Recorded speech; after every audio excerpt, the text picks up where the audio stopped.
مسافري شلېدلی کټ دی، مسافري شلېدلی کټ دی، شلېدلي کټ کې ماله نه راځي خوبونه. اعوذ بالله من الشیطان الرجیم، بسم الله الرحمن الرحیم. السلام علیکم ورحمت الله وبرکاته. قدرمنو کتونکو اورېدونکو، ستاسو ورور ستاسو ملګری محمد الیاس عاجز یم په دغه تمه دغه هیله. روغ جوړ به یې، خوشحاله به یې، د ژوند نه به خوندونه مزې اخلئ. قدرمنو یو وارې بیا د سالو ماما خوا له راغلي وو او دوی راسره په څنګ کې ناست دي. قدرمنو لکه وړاندې چې ما څنګه شعر ویو، د دې حوالې سره به خبرې اترې کوو. مسافري یقینا ډېر زیات ګران کار دی. د مسافرۍ حوالې سره به د دوی نه خبرې اورو. د ټولو نه وړاندې ورته په نننۍ خپرونه او پروګرام کې هرکلی بخیر علي او ستړي مه شئ. السلام علیکم ورحمت الله. وعلیکم السلام ورحمت الله وبرکاته. بسم الله الرحمن الرحیم.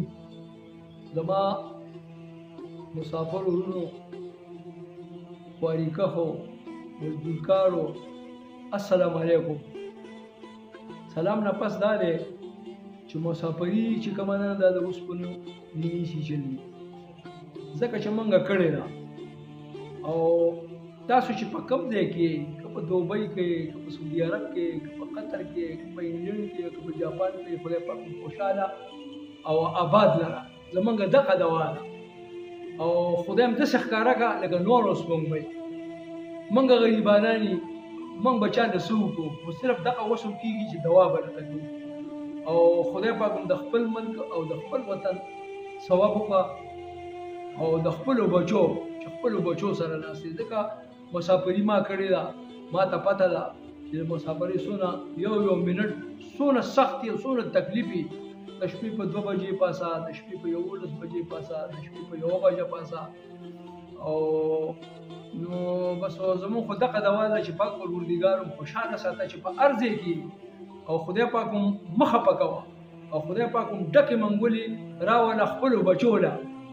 دغه زمونږ خوشحالي ده. تاسو هم زمونږ بچي یې، او که زمونږ لیک څه خدمت یې منډه تړلی، موږ هر وخت تابعدار یو. انسان عرف سانو د مومین کلیمه د ډسټرک مردان تحصیل تخبه او خواږه را صاحب ملکړ ایجنسی بونډري ده. نو اخوا موږ په مردان کې او دغه ایجنسی ده. زموږ خو خدمت او زموږ قدر کوي. او موږ خدا خوشحالي وو چې مسافري چې په هر ځای کې الله دې خوشحاله او آباد لري، او الله دې ماړه او د هر قسم بیمارونه دې الله تعالی محفوظ ساتي. والسلام. دا راته وایي چې د مسافرۍ باره کې له ستاسو شعر څه وغیره دلته چې دغې مسافرو ته ډالۍ کړو. نور خو موږ هېڅ هم نشو کولی، خو د دغې شعرونو د لارې، د دغې خبرو د لارې به د هغوی حوصله افزایي کوو. داسې څه درځي چې هغه مسافر چې کوم دي نو هغوی ته ووایو. یقینا مسافري ډېر زیات ګران کار دی. قدرمندو دا ویډیو سپیشل د مسافرونو دپاره ده.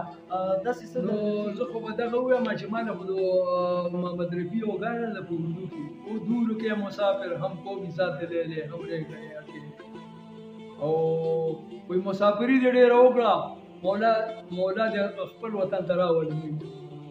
او بس زموږ نور څه نشته، زموږ ډېر خفه کېږو په مسافرو باندې. او زموږ بیا هم دا دوا ده، بار دا دوا ده چې پروردګار په هر ځای کې چې الله تعالی خوشحاله او آباد لره، د هر قسم مصیبتونو الله محفوظ وساتي. قدرمند اورېدونکو، که په هر ځای، په هر ډګر یې، که مسافر یې، که داسې زموږ غرونه دي، الله مو تل خوشحاله ساته، الله مو بریالي ساته. هېڅ حوصله به نه بېلوي. موږ در سره څنګ په څنګ ولاړ یو.